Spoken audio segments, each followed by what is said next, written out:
नमस्कार, मी भगवान काळे, विकास क्रांती सेनेचा एक घटक म्हणून आज आपण या ठिकाणी जिल्हाधिकारी कार्यालयामध्ये आपल्या 12 तारखेच्या आंदोलनाच्या हिशोबाने आपण या ठिकाणी निवेदन जिल्हाधिकाऱ्यांना दिलेलं आहे. आणि हे निवेदन देत असताना सगळ्यात महत्त्वाची गोष्ट अशी आहे की संपूर्ण 3ही तालुके 2 जिल्ह्यामध्ये जी जनजागृती झालेली आहे त्याबद्दल मनापासून अत्यानंद आहे.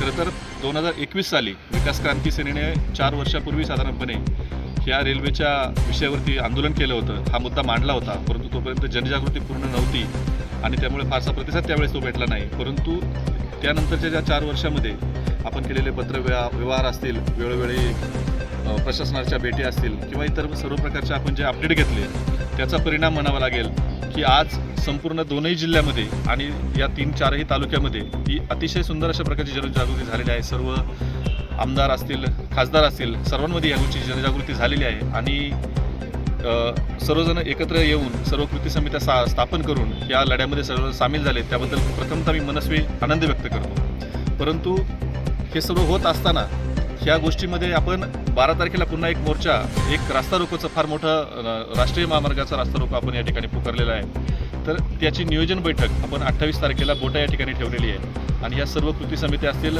सर्व संघटना असतील, हे सर्व आमदार खासदार असतील, त्या सर्वांना आपण पत्रव्यवहार केलेला आहे, त्या सर्वांना या ठिकाणी बोलवलेलं आहे. आणि यांना बोलवण्याचं कारण या पाठीमागचं एक आहे की ज्यावेळेस या सर्व बातम्या बघितल्यात, ह्या सर्व कृती समित्यांचा ज्यावेळेस विचार आपण ऐकलेले आहेत त्यावेळेस त्या सर्वांमध्ये थोडी भिन्नता आहे आणि काही त्रुटी आहेत. खरं तर ह्या विकास क्रांती सेनेने 2021 साली जे आंदोलन पुकारलं होतं त्यावेळेसपासून आत्तापर्यंत जो आमचा त्यामधले जो तथ्य आहे आणि जे सत्य आहे त्या सर्व गोष्टीमध्ये थोडीशी भिन्नता आहे आणि त्यामुळे या आंदोलनाला खरं तर योग्य दिशा मिळत नाही असं आम्हाला वाटतंय. म्हणून ह्या सर्वांना आम्ही एकत्रित करून पुन्हा एकदा त्याचं जे मेन बेसिक आहे, जे तथ्य आहे त्या गोष्टीमध्ये, तर तो ब्लूप्रिंट त्याची पहिली कुठून आहे, त्याचं पिंक बुकमध्ये तो नकाशा कुठला आहे आणि कुठल्या नकाशाला सेंट्रल गव्हर्नमेंटची मंजुरी होती आणि कुठल्या याला राज्य सरकारने त्याच्यामध्ये हस्तक्षेप केले, चेंज केले, या सगळ्या गोष्टीवरती एक वाक्यता नाही असं मला वाटतंय. म्हणून आपण या ठिकाणी खरं तर बोटा या ठिकाणी ही आढावा बैठक बोलवली आहे. ह्या बैठकीमध्ये आपण 12 तारखेला जे आंदोलन पुकारलेलं आहे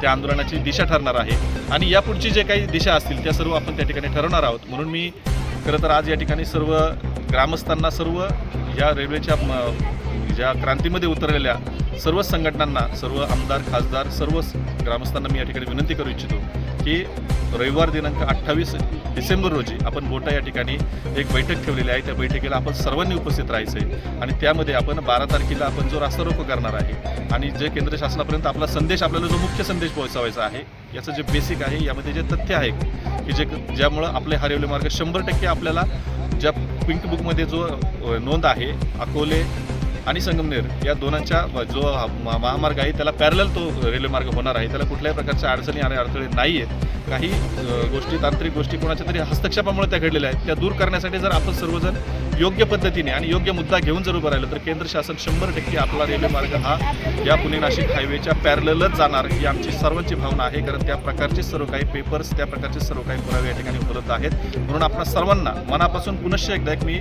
विनंती करतो की आपण सर्वांनी या ठिकाणी 28 तारखेला आढावा बैठकीसाठी बोटा या ठिकाणी जमायचं आहे आणि पुढची रणनीती आपण त्याप्रमाणे तय करू. विकास क्रांती सेनाच्या माध्यमातून नाशिक पुणे रेल्वे मार्गासाठी या ठिकाणी सातत्यानं आंदोलनाची भूमिका या ठिकाणी घेण्यात आलेली आहे. आपण पाहिलं एक 2-3 वर्षापूर्वी विकास क्रांती सेनेनं संबंधित रेल्वे मार्गासाठी संपूर्ण पठार भागातून अकोल्यापर्यंत आणि अकोल्यावरून संगमनेर प्रांत कार्यालयावर या ठिकाणी मोर्चा नेला होता, पायी फेरी काढली होती, पदयात्रा काढली होती. उद्देश हाच होता, पिंक बुकमध्ये जो सर्वे झालेला आहे त्या सर्वेनुसार रेल्वे ही गेली पाहिजे. वास्तविक पाहता रेल्वेचं आपल्या पठार भागाच्या दृष्टीनं एक अनन्यसाधारण महत्त्व आहे. कोथरूडपासून तर आपला अकलापूर असेल, साकूरपासून तर आळ्याफाट्यापर्यंतचा परिसर असेल, ह्या सर्व परिसराला सेंट्रल ठिकाणी बोटा येते. आणि जे यापूर्वी सर्वे झाले होते तर पिंक बुकमधला सर्वे होता, त्या सर्वेमध्ये आपलं बोटा हे स्टेशन येत होतं. परंतु सरकारं बदलत गेली, आमदार खासदार मंत्री बदलत गेले आणि प्रत्येकाच्या सोयीनुसार हा मार्ग वेळोवेळी बदलण्याचा प्रयत्न झाला. 210 किलोमीटरचा असणारा हा मार्ग नंतर 235 किलोमीटरपर्यंत पोहोचला. म्हणजे याच्यात वारंवारची छेडछाड केली. दुसरा विषय असा आहे, यापूर्वी जे सर्वे झाले, सर्वेवर निधी पडला, त्यावेळेस GMRTची कोणती अडचण या प्रकल्पाला येत नव्हती.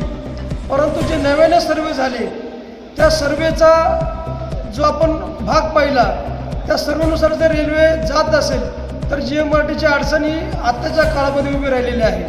म्हणजे काय, का जो नवीन सर्वे झालेला आहे तो नवीन सर्वेनं रेल्वेला काम करणं थोडंसं जिक्रीचं होते. आणि जर जुना जो सर्वे आहे, साधारणपणे 2011 सालापासून सर्वेचं काम चालू होतं, तर 2019पर्यंत पिंक बुकमध्ये जे सर्वे आले त्यामध्ये आपलं बोटा स्टेशन येते. तो रेल्वे मार्ग तळेगावपासून खेड, चाकण, मंचर, नारायणगाव, आळेफाटा, बोटा, पुढं देवठाण मार्गे, संगमनेर देवठाण मार्गे सिन्नर व्हाया नाशिकला जात होता. हा जो रेल्वे मार्ग आहे, हा जर रेल्वे मार्ग झाला तर आपल्या परिसराचं कल्याण होण्यास फार मोठी चालना मिळणार आहे. हा मार्ग ज्यावेळेस रेल्वेची संकल्पना जी मांडली गेली, ती संकल्पना मांडत असताना अकोला तालुका पर्यटनाच्या दृष्टीने नटलेला तालुका आहे. ह्या भागातील पर्यटन विकासाला चालना मिळाली पाहिजे. संगमनेर, अकोले 2 तालुके जे आहेत हे कृषीप्रधान तालुके आहेत. इथं कुठल्या प्रकारचे MIDC वगैरे लोकांना रोजगाराचा काही चांगल्या पद्धतीने स्रोत नाही. आपल्या परिसरात पाण्याचं दुर्भिक्ष असल्यामुळं आपल्या येथील मुलं पुण्याला, चाकण या ठिकाणी कामाला जात असतात. आणि ह्या सर्व जर रेल्वे जर झाली तर हे मुलं रोजचा अभ्यास करू शकतात. एखाद्याला जर एकच मुलगा असेल, कुटुंबाची परिस्थिती नसेल आणि तो जर पुण्याला जॉबला असेल, घरी कोणी आजारी असेल, तर तो वन डे रिटर्न रेल्वेच्या माध्यमातून येऊ शकतो. परंतु आपलं बोटा रेल्वे स्टेशन सध्याच्या नवीन सर्वेमध्ये या ठिकाणी दिसत नाही आहे. त्या दृष्टिकोनातून विकास क्रांती सेनेच्या माध्यमातून संतोषजी फाफळे असतील, सतीश फाफळे असतील, आपले मुन्नाबाई शेख असतील, पंचायत समिती सदस्य संतोषजी शेळके असतील, बोटागावचे आपले उपसरपंच पांडूसाहेब शेळके असतील, सरपंच सोनलताई शेळके असतील, तसेच आपले माजी सरपंच विकास पाटील शेळके असतील. त्यानंतर या रेल्वेला खऱ्या अर्थानं ज्यांनी पुढाकार घेतला ते आपले भगवंतदादा काळे असतील. हे सर्व मंडळी या ठिकाणी ह्या रेल्वेच्या माध्यमातून मेहनत घेत आहेत. आपल्या जिल्हा परिषदेचे सदस्य जनार्दन, माजी सदस्य जनार्दन पाटील आहेत, विद्यमान सदस्य अजयजी फटांगरे, हे सर्वजणांना विनंती आहे की उद्या या ठिकाणी नियोजनाची मिटिंग आहे. रविवारी सकाळी 9 वाजता कचेश्वर मंदिर बोटा या ठिकाणी नियोजन मिटिंग आहे. ह्या मिटिंगला आपण सर्वजणांनी उपस्थित राहिलं पाहिजे. ज्या काही आपल्या सूचना असतील त्या सूचना या ठिकाणी आपण मांडल्या पाहिजेत. उद्याच्या मिटिंगचं खऱ्या अर्थानं प्रयोजन हे आहे का 12 जानेवारीला जो आपल्याला राष्ट्रीय महामार्गावर रास्ता रोको आंदोलन करायचं आहे, त्याचं नियोजन कशा पद्धतीने केलं पाहिजे याची रूपरेषा ठरवण्यासाठी उद्याची मिटिंग आहे. त्यासाठी आपण ह्या बोटा स्टेशनच्या अनुषंगानं कोणतेही राजकीय मतभेद न ठेवता किंवा राजकीय जोडे आपण सर्वांनी बाजूला ठेवले पाहिजेत. हा सर्वांच्या शेतकऱ्यांच्या, युवकांच्या, महिलांच्या जिव्हाळ्याचा प्रश्न आहे. ह्या प्रश्नावर आपण सर्वांनी एकत्र आलं पाहिजे. आज आपलं बोटा स्टेशन जर हुकलं तर भविष्य काळामध्ये बोटा मार्गे रेल्वे कधीही जाऊ शकत नाही. आणि कोथरूडपासून तर अकलापूरपर्यंत आणि साकूरपासून तर आळेफाटापर्यंतचा जो आपला हा जो काय 1.5-2 लाख लोकसंख्येचा बेल्ट आहे, हा बेल्ट रेल्वेपासून कायमस्वरूपी वंचित राहील. तेव्हा कुणीही मागं राहू नका. आपण सर्वांनी या रेल्वेच्या आंदोलनामध्ये सहभागी झालं पाहिजे. महात्मा गांधीजींनी त्याचा चले जाऊचा नारा दिला होता. संपूर्ण देश महात्मा गांधींच्या पाठीमागे एकवटला होता. तसा आपण या रेल्वेसाठी, बोटा स्टेशनसाठी अभि नाही तो कभी नाहीचा नारा देऊयात. जी उद्याची रूपरेषेची मिटिंग होईल त्यामध्ये सर्व प्रमुख कार्यकर्ते जे काही भूमिका घेतील त्या भूमिकेवर पठार भागातील आणि आपल्या कोथरूडपासून जो परिसर आहे या सर्व लोकांना यामध्ये सहभागी व्हायचं आहे अशी मी आपणास विनंती करतो. उद्या सकाळी 9 वाजता कचेश्वर मंदिर बोटा या ठिकाणी ज्यांना ज्यांना येणं शक्य आहे सर्व गाव पुढाऱ्यांनी कमीत कमी ह्या मिटिंगला आलं पाहिजे अशी मी विनंती करतो. आणि विकास क्रांती सेनेच्या माध्यमातून जे काही या ठिकाणी जन आंदोलन चालू आहे ह्या जन आंदोलनाला आपण सर्वजण या ठिकाणी पाठिंबा देऊयात अशी मी आपणास विनंती करतो. आपल्या बोटा परिसरासाठी अत्यंत जिव्हाळ्याचा असा विषय पुणा नाशिक रेल्वे. आणि ही रेल्वे आज आपण ऐकतोय की ही रेल्वे आज पुणा नगर आणि शिर्डी मार्गे या ठिकाणी नाशिकला जात आहे असं आपणाला सर्वांना या ठिकाणी कळत आहे. परंतु 2019चा जो काही BLS सर्वे आहे, हा सर्वे आणि पिंक बुकमध्ये नोंद असलेला जो काही सर्वे आहे, हा सर्वे पुणे नाशिकच्या जी काही हायवे आहे, या हायवेच्या समांतर पश्चिम दिशेने या ठिकाणी आज आलेला सर्वे आहे. आणि हा सर्वे अतिशय योग्य आणि कमी लांबीचा सर्वे आहे आणि त्या पद्धतीने रेल्वे गेली पाहिजे अशी आमची सर्व पठार भागातील जनतेची या ठिकाणी मागणी आहे. आणि या मागणीच्या माध्यमातून उद्या या ठिकाणी जी विकास क्रांती सेनेच्या माध्यमातून नियोजनाची बैठक आहे आणि 12 जानेवारीला या ठिकाणी मोठ्या प्रमाणात रास्ता रोकोचं नियोजन या ठिकाणी या सर्व परिसरातील ग्रामस्थांच्या माध्यमातून, वाड्या वस्त्यांच्या माध्यमातून या ठिकाणी आहे. आणि या सर्व नियोजनाच्या उद्याच्या बैठकीला आणि 12 जानेवारीच्या या ठिकाणी चक्काजाम रास्ता रोकोच्या आंदोलनासाठी परिसरातील पठार भागातील सर्व शेतकऱ्यांनी या ठिकाणी मोठ्या संख्येने या ठिकाणी उपस्थित राहिलं पाहिजे असं या निमित्तानं मला सांगावंसं वाटतं. खऱ्या अर्थाने ही रेल्वे आपणा सर्वांसाठी, शेतकऱ्यांसाठी आणि पर्यटनाच्या दृष्टिकोनातून या ठिकाणी महत्त्वाची आहे. आणि त्या माध्यमातून जो काही मोठा रेल्वे स्टेशन आहे हे आपणा सर्वांसाठी महत्त्वाचा विषय आहे.